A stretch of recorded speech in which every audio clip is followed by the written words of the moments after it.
Balik po sa ating mga balita, tiniyak yun ng Malacanang na bibigyang prioridad ng pamahalaan ang pagtugon sa maaaring maging kakulangan ng supply ng kuryente sa Luzon sa 2015. Ayon kay PCOO Secretary Sonny Coloma, may mga hakbangin na ang gobyerno upang matiyak ang sapat na supply ng kuryente sa bansa. Bigyan ng pamahalaan ng mataas na prioridad ang pagtugon sa maaaring maging kakulangan ng supply ng kuryente sa Luzon sa susunod na taon.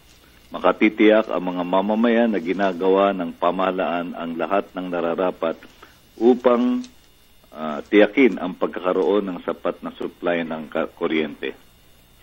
Ayon kay Secretary Petilla, nais ng Pangulo ang ganap na pagtukoy sa lahat ng mga opsyon na maaaring pagtulungan ng mga industry players para matugunan ang sitwasyon. At ito na nga ang kanyang direktiba na pinahayag niya nung siya ay nagtalumpati pa sa kanyang zona.